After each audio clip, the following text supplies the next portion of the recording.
duqa degmada Buuhoodle Cabdi Faarax Cali Cawil ayaa si faahfaahsan uga warbixiyay howlaha iyo guulaha u qabsoomay maamulkiisa tan iyo markii uu xilka qabtay, isagoo xusay in horumaro la taaban karo laga sameeyay dhinacyada amniga, la dagaalanka maandooriyaha, dhismaha xarumaha dowladda iyo xoojinta wadajirka bulshada. Duqa ayaa sheegay in maamulka degmada uu mudnaan gaar ah siiyay badbaadinta dhalinyarada iyo ciribtirka maandooriyaha, isagoo tilmaamay in la fuliyay ololayaal wacyigelin iyo howlgallo lagu xakameynayo isticmaalka iyo ka ganacsiga mukhaadaraadka. markee aad iyo aad baa mahadsantahay. way sii soconaysaa insha Allah tacaala inta aan ka gabagabeynayno way sii soconaysaa.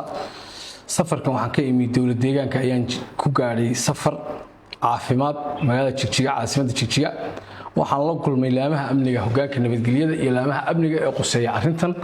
waxaan kala soo shiray in maandooriyaha maadaama xuduud ku taala degmadan oo dhanka dowlad deegaankana uu maartay xuduud dheer aan ku leenahay, in xuduudana laga xakameeyo oo hawsha nagala shaqeeyo. waxaa noo bilowmay wada shaqeyn aad u fiican. tusaale ahaan aniga oo maalin magaalada Jigjiga dhexdeeda maraya haddeerto saddex waxa ka dambeeyay marinaya 5 casho, 4 wiil oo halkan raggii maandooriyaha ku isticmaali jiray ayaa meel iga soo baxay, aniga iyo rag kale oo reer Buuhoodle wada socona.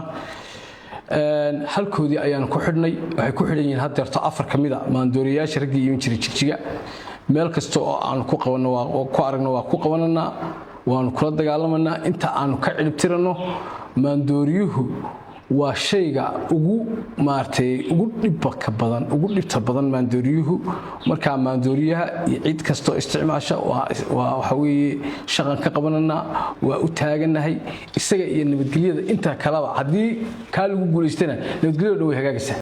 dhanka amniga, Cabdi Faarax Cali Cawil ayaa sheegay in ay degmada Buuhoodle maanta ay ku naaloonayso xasilooni iyo nabadgelyo ka wanaagsan sidii hore, kadib dadaallo joogto ah oo lagu xoojinayay wada shaqaynta bulshada iyo hay'adaha ammaanka.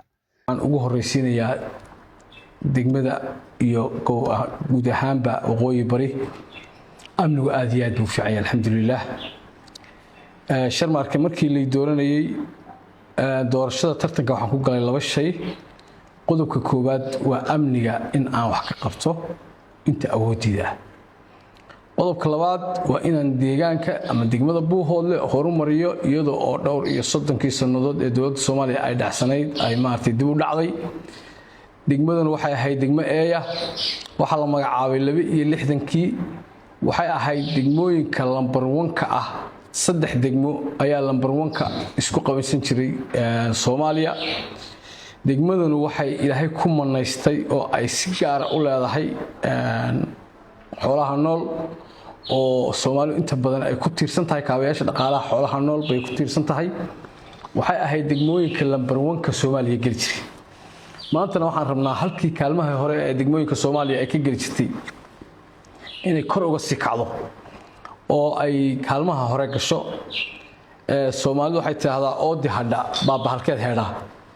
haddii deegaanka dadka lahu uu seexdana deegaanku waa hurdaa.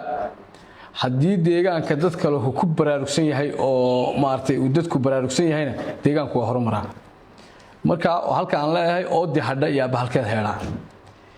degmadan insha Allah tacaala waxaan ka rabnaa degmo xasiloon oo lambar 1 nabadgelyada Soomaaliya noqota.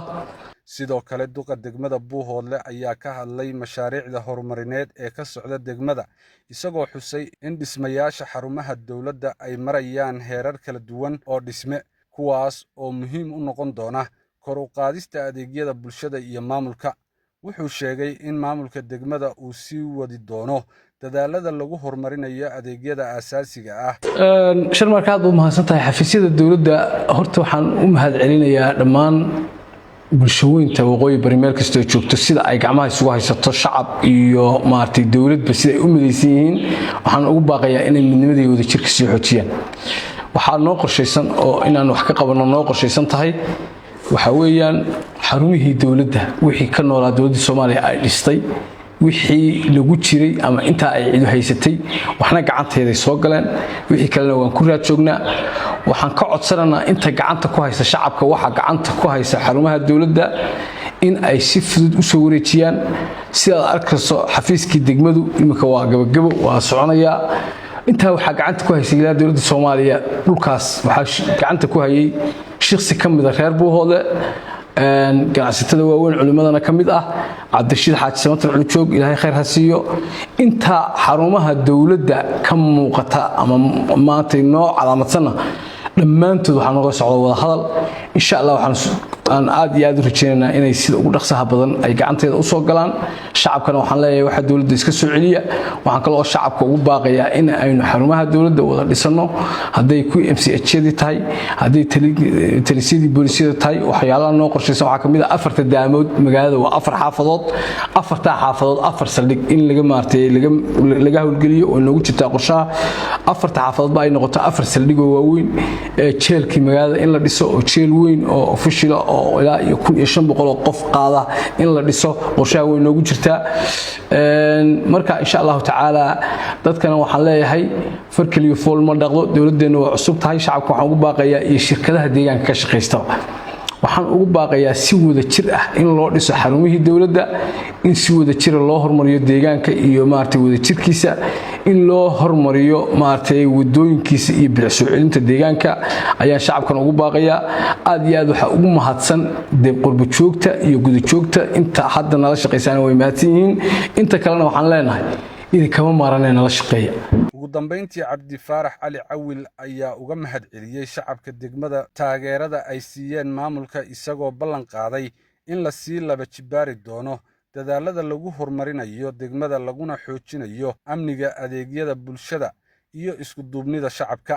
Sharmaarke Mahdi Cabdi wararka Khaatuma TV degmada Buuhoodle.